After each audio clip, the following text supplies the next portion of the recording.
Deuteronomy chapter 23. He that is wounded in the stones, or hath his privy member cut off, shall not enter into the congregation of the Lord. A bastard shall not enter into the congregation of the Lord. Even to his 10th generation shall he not enter into the congregation of the Lord.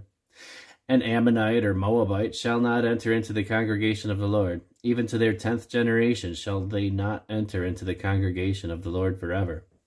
Because they met you not with bread and with water in the way, when ye came forth out of Egypt, and because they hired against thee Balaam the son of Beor of Pethor of Mesopotamia to curse thee.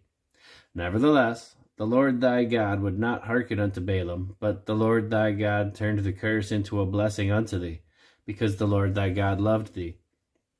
Thou shalt not seek their peace nor their prosperity all thy days forever. Thou shalt not abhor an Edomite, for he is thy brother. Thou shalt not abhor an Egyptian, because thou wast a stranger in his land. The children that are begotten of them shall enter into the congregation of the Lord in their 3rd generation. When the host goeth forth against thine enemies, then keep thee from every wicked thing. If there be among you any man that is not clean by reason of uncleanness that chanceth him by night, then shall he go abroad out of the camp. He shall not come within the camp. But it shall be, when evening cometh on, he shall wash himself with water, and when the sun is down, he shall come into the camp again.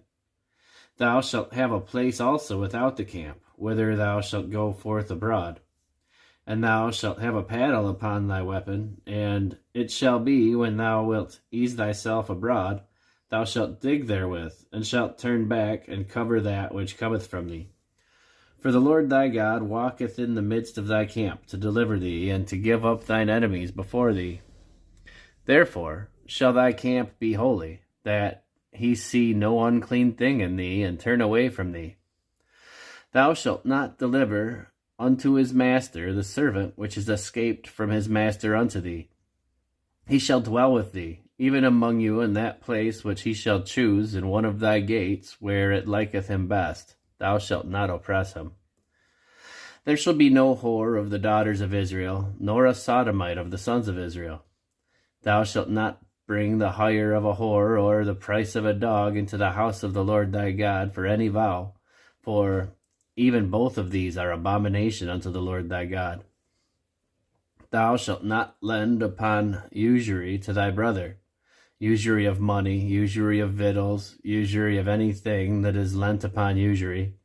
Unto a stranger thou mayest lend upon usury, but unto thy brother thou shalt not lend upon usury, that the Lord thy God may bless thee in all that thou settest thine hand to in the land whither thou goest to possess it. When thou shalt vow a vow unto the Lord thy God, thou shalt not slack to pay it, for the Lord thy God will surely require it of thee, and it would be sin in thee. But if thou shalt forbear a vow, it shall be no sin in thee. That which is gone out of thy lips thou shalt keep and perform, even the freewill offering, according as thou hast vowed unto the Lord thy God, which thou hast promised in thy mouth. When thou comest into thy neighbor's vineyard, then thou mayest eat the grapes thy fill, at thine own pleasure, but thou shalt not put any in thy vessel. When thou comest into the standing corn of thy neighbor, thou mayest pluck the ears with thine hand, but thou shalt not move a sickle unto thy neighbor's standing corn.